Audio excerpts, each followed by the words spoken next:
ધોરણ 8 વિજ્ઞાન. હવે જો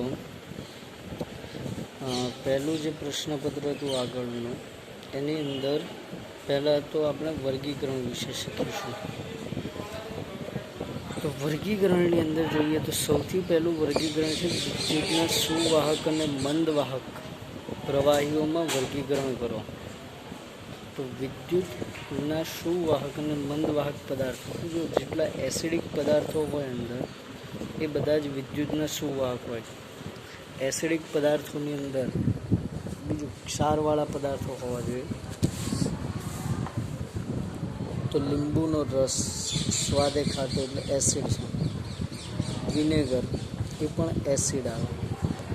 નળનું પાણી એસિડ નથી. વનસ્પતિ તેલ એ પણ એસિડ નથી. દૂધ એસિડ નથી. બરાબર. મધ, પછી નિસ્યંદિત પાણી અને સોડા આપ્યું છે. બરાબર. તો સોડા જે છે એ પછી નિસ્યંદિત પાણી જે છે એમાં કોઈ પણ પ્રકારના ક્ષાર ન હોય. બરાબર. એટલે પાણી વિદ્યુતનું વહન ન કરે, પરંતુ નળનું પાણી જે ક્ષાર ધરાવે છે એટલા માટે વિદ્યુતનું વહન કરશે. જ્યારે વનસ્પતિ તેલ છે, દૂધ છે, મધ, બરાબર, આ જે છે એ વિદ્યુતના મંદવાહક કહેવાય. તો સુવાહકની અંદર પહેલું તો આપણે લઈ શકીએ કે લીંબુનો રસ, ત્યાર પછી વિનેગર, નળનું પાણી, બરાબર, અને સોડાની અંદર પણ આપણે જોઈએ તો એક પ્રકારે પાણી જ છે, પરંતુ એમાં બીજા પદાર્થો દ્રાવ્ય કરી દેવામાં આવ્યા છે. એટલા માટે એ વિદ્યુતનું સુવાહક થઈ શકે. મંદવાહકની અંદર જોવા જઈએ તો મંદવાહકમાં સૌથી પહેલું આવશે વનસ્પતિ તેલ.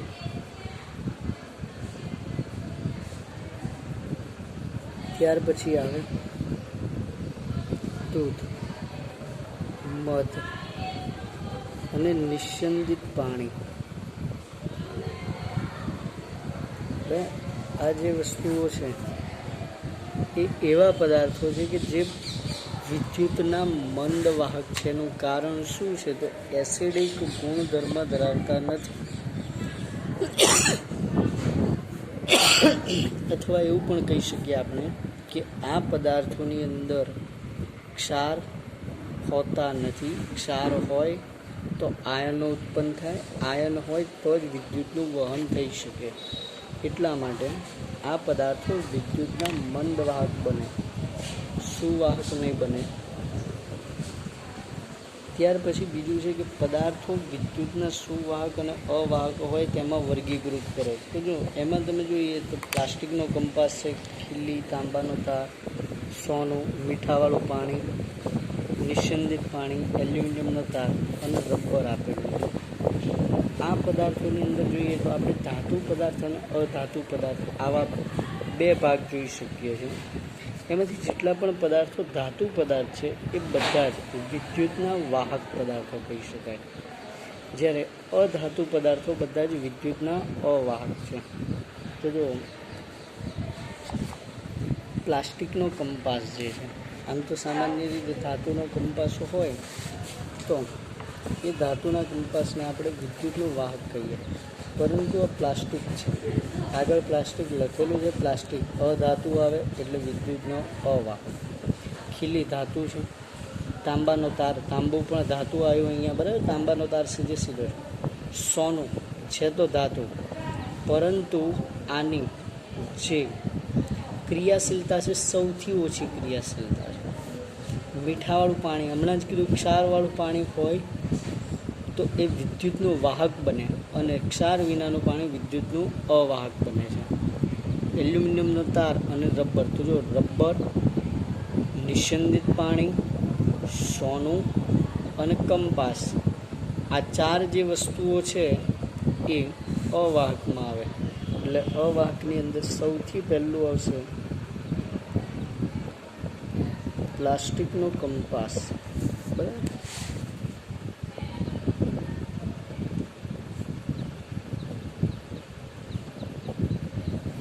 ત્યાર પછી બીજું આવશે સોનું.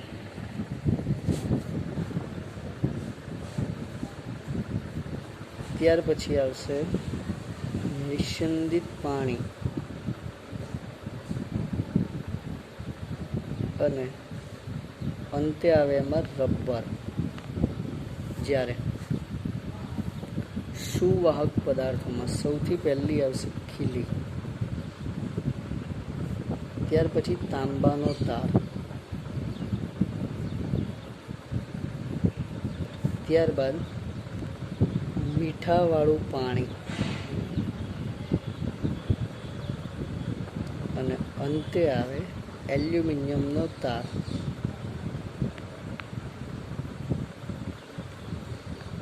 તો જો આમાં જેટલા પણ લખ્યા છે આપણે, એમાં એક વસ્તુ સીધું દેખાય છે કે જેટલી પણ ધાતુઓ છે સીધી છે એ બધી જ સુવાહક પદાર્થોમાં આવે, પરંતુ સોનું છે એની વાહકતા એટલે ક્રિયાશીલતા સૌથી ઓછી હોય. બરાબર, સોનાની વાહકતા હોય પરંતુ એની ક્રિયાશીલતા કેવી હોય છે? સૌથી ઓછી હોય. એવું ના હોય કે અવાહક છે, પરંતુ એની ક્રિયાશીલતા સૌથી ઓછી હોય છે. ત્યાર પછી એટલે અમુક સિચ્યુએશન પ્રમાણે સોનું જો સુવાહકમાં ગણવામાં આવે તો પણ સાચું પડે, પરંતુ વાહકતા એની ઓછી હોવાથી એને સંપૂર્ણ વાહક તરીકે ન વાપરી શકાય. ત્યાર પછી વિદ્યુતના વાહક અને અવાહક પદાર્થોમાં જ પ્લાસ્ટિકની પેન છે, સોય, તાંબાનો તાર, રબર, કાગળ, ખીલી, એલ્યુમિનિયમની ફૂટ અને પૂઠું આપ્યું. તો જો પહેલું છે પ્લાસ્ટિકની પેન. બરાબર, આ પ્લાસ્ટિકની પેન જે છે એ વિદ્યુતનો અવાહક પદાર્થ થાય. સોય ધાતુની છે માટે વાહક પદાર્થ, તાંબાનો તાર ધાતુ વાહક, રબર અધાતુ અવાહક, કાગળ પણ અધાતુ પદાર્થ ગણાય એટલે અવાહક થઈ જાય, ખીલી ધાતુ પદાર્થ છે માટે વાહક થઈ જાય, એલ્યુમિનિયમની ફૂટ એ પણ વાહક આવશે, જ્યારે પૂંઠું બરાબર એ ધાતુ પદાર્થ નથી એટલે અવાહક થાય. તો વાહક પદાર્થમાં સૌથી પહેલું આવે સોય, ત્યાર પછી તાંબાનો તાર, ત્યાર પછી ખીલી અને અંતે એલ્યુમિનિયમની ફૂટ. બરાબર, જ્યારે અવાહક પદાર્થો, તો વિદ્યુતના અવાહક પદાર્થોમાં સૌથી પહેલું આવશે પ્લાસ્ટિકની પેન,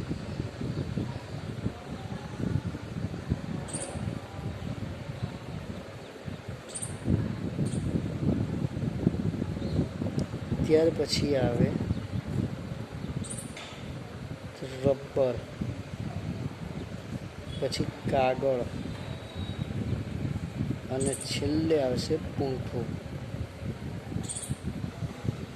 તો આ ચાર પદાર્થો એવા રહેશે કે જે વિદ્યુતના અવાહક છે. તો અહીંયા જોઈ શકાય કે ધાતુઓ છે બધી જ વાહક પદાર્થ બની, જ્યારે અધાતુ છે એ અવાહક પદાર્થ બને છે.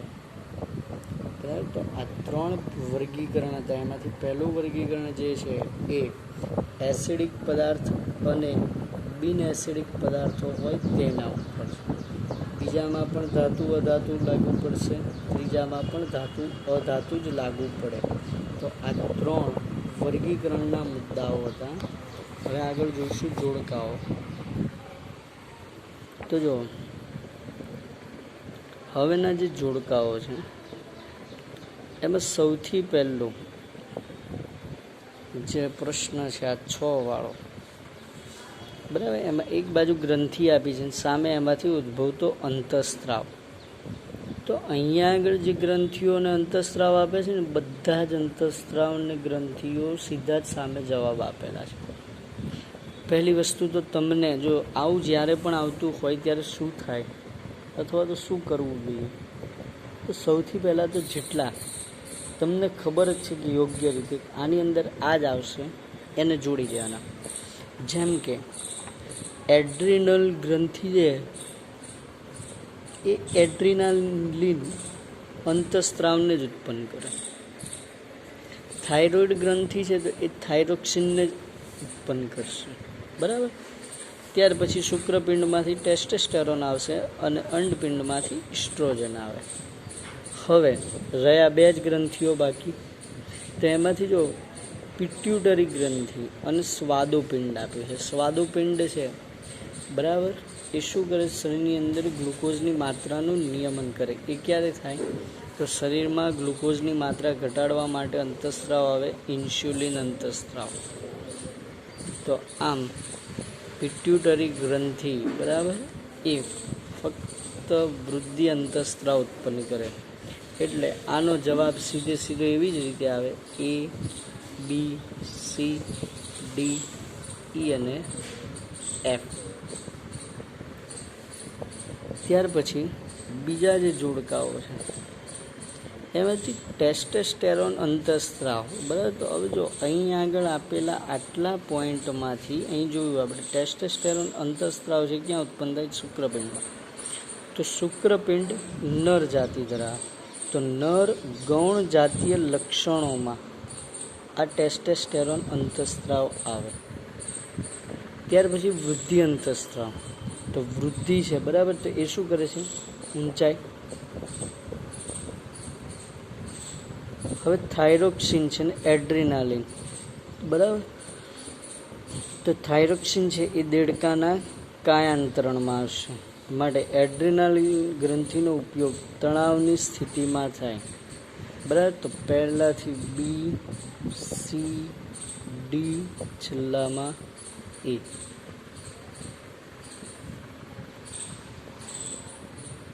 હવે આગળના જોડકા. પહેલું છે બળ, પછી સ્નાયુ બળ, ત્યાર પછી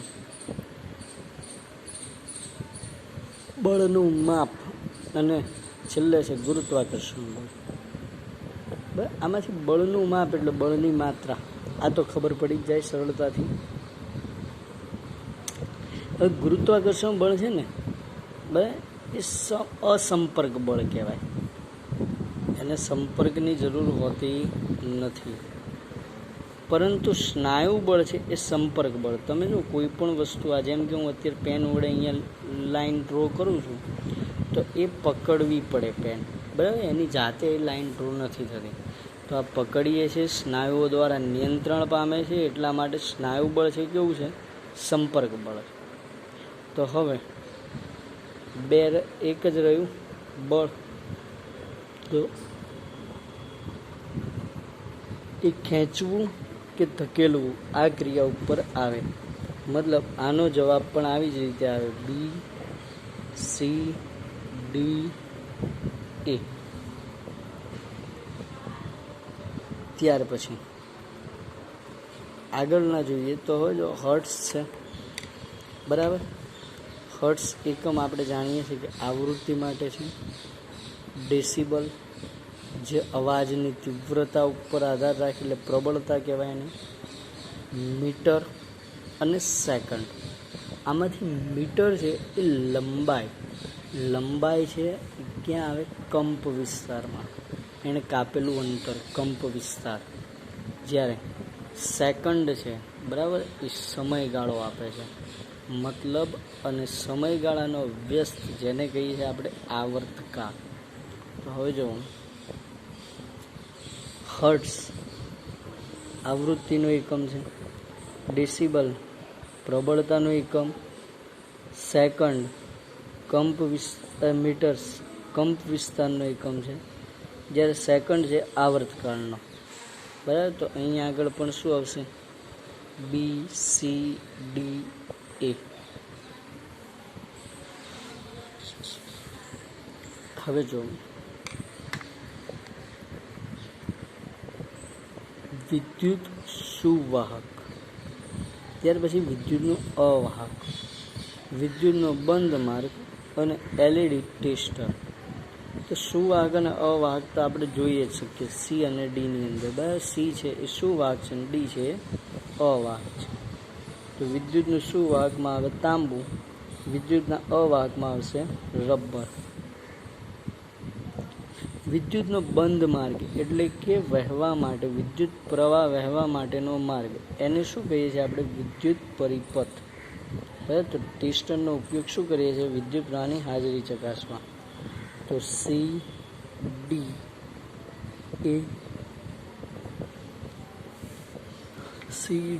એ બી. બરાબર, આ પ્રમાણે અહીંયા જોડકા ગોઠવાય.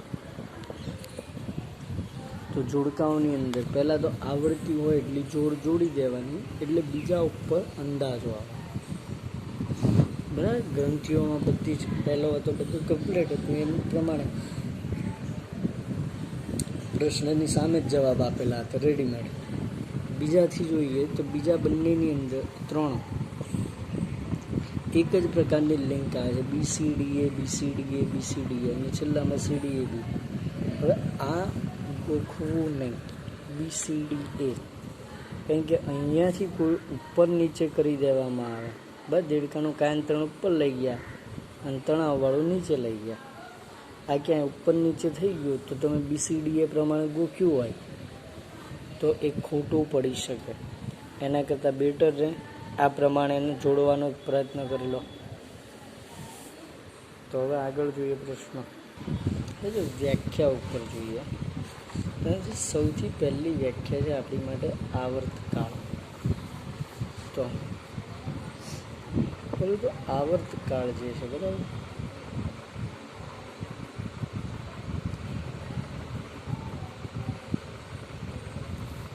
આ આવર્તકાળ એ શેનું વ્યસ્ત બને? ફ્રીક્વન્સી. આટલું યાદ રાખવાનું, T બરાબર 1/f અથવા f બરાબર 1/t. હવે T અને f એટલે શું? Tનો અર્થ થાય આવર્તકાળ અને Fનો અર્થ થાય ફ્રીક્વન્સી એટલે કે આવૃત્તિ. તો આવર્તકાળનો અર્થ એવો થાય કે જો સીધી નાની વ્યાખ્યા પ્રમાણે હોય એની, આવૃત્તિના વ્યસ્તને આવર્તકાળ કહે છે. સૌથી નાની વ્યાખ્યા એવી રીતે આ લખી શકો. એ સિવાય તમે એક દોલન પૂર્ણ કરવા માટે લાગતો સમયગાળો, બરાબર, એ જે તે દોલક માટે શું આપશે? એનો આવર્તકાળ આપે છે. ત્યાર પછી દબાણ. દબાણની વ્યાખ્યા આવી રીતે આપવી કે કોઈ પદાર્થ ઉપર એકમ ક્ષેત્રફળ દીઠ લાગતા બળને દબાણ કહે છે. આમ તો લંબરૂપે લાગતું બળ હોય. એકમ ક્ષેત્રફળ, કોઈ પણ પદાર્થ લેવામાં આવે એના એકમ ક્ષેત્રફળ દીઠ જે બળ ઉદ્ભવે એ બળને કહેવાશે દબાણ. ત્યાર પછી વાતાવરણ. તો વાતાવરણનો અર્થ આ રીતે આપવો કે પૃથ્વીથી 800 થી 1000 કિલોમીટર સુધી ફેલાયેલા અથવા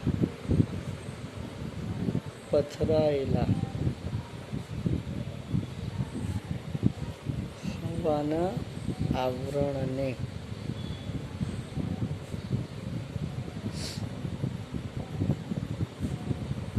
વાતાવરણ કહે છે. આમ પૃથ્વી લઈએ આપણે, એ પૃથ્વીથી આ એક વિસ્તાર લઈ આવો બહાર. આ જે પૃથ્વીથી એમ કહી શકાય કે 800થી 1000 કિલોમીટર સુધીનો વિસ્તાર હોય, ધારો કે આવા વિસ્તાર સુધી જે આખું હવાનું આવરણ પથરાયેલું છે એને વાતાવરણ કહેવાશે. ત્યાર પછી છે સ્થિત વિદ્યુત બળ. બરાબર, તો આ સ્થિત વિદ્યુત બળ વિશે આપણે જાણીએ. તો આ બળ તમે જાણો છો, પેલી રિફિલ હતી, બરાબર, વિદ્યુત ભારિત રિફિલ, કાંસકો, ફુગ્ગા, આની ઉપર આવતું. તો સ્થિત વિદ્યુત બળનો અર્થ શું થાય? તો પદાર્થને ઘસવાથી જે વીજભાર ઉત્પન્ન થાય છે, બરાબર, આ વીજભાર જ્યાં સુધી કોઈ વાહક પદાર્થના સંપર્કમાં ન આવે ત્યાં સુધી વીજભાર પોતાનું અસ્તિત્વ ટકાવી રાખે, અને આથી એને સ્થિત વિદ્યુત ભાર અથવા તો સ્થિત વિદ્યુત બળ કહી શકાય. જો અહીં આગળ આપણે એ વખતે તમે હજી પણ પ્રવૃત્તિઓ વાંચજો, એમાં લખેલું છે કે આવા જેટલા પણ વિદ્યુત ભારિત પદાર્થ હોય ને એના સંપર્કમાં આપણો હાથ ટચ ન થાય, એટલે કે હાથ ન અડે, એનું સંભાળ રાખવી. તો એ શા માટે હતું સંભાળ રાખવાનું? કારણ જો તમારો હાથ અડી જાય, બરાબર, તો આપણું શરીર જે છે એ વિદ્યુતનું સુવાહક છે. જો આપણે ભૂલમાં અડી જઈએ છીએ તો આપણામાંથી એ વિદ્યુત ભાર જે ત્યાં તો સ્થિત, બરાબર, ત્યાંથી આપણામાં ટ્રાન્સફર થશે. તો આ પ્રમાણે આપણે કહી શકીએ કે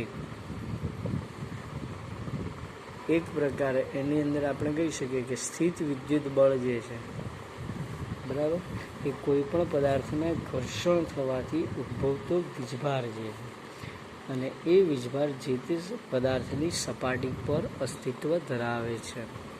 બરાબર, સ્થિત વિદ્યુત બળ. તો એની માટે આપણે લખી શકીએ કે પદાર્થ અન્ય પદાર્થ સાથે ઘર્ષણ દ્વારા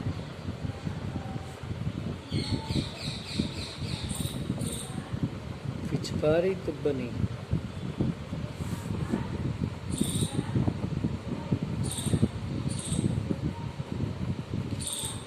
અન્ય પદાર્થ પર જે બળ લગાડે તેને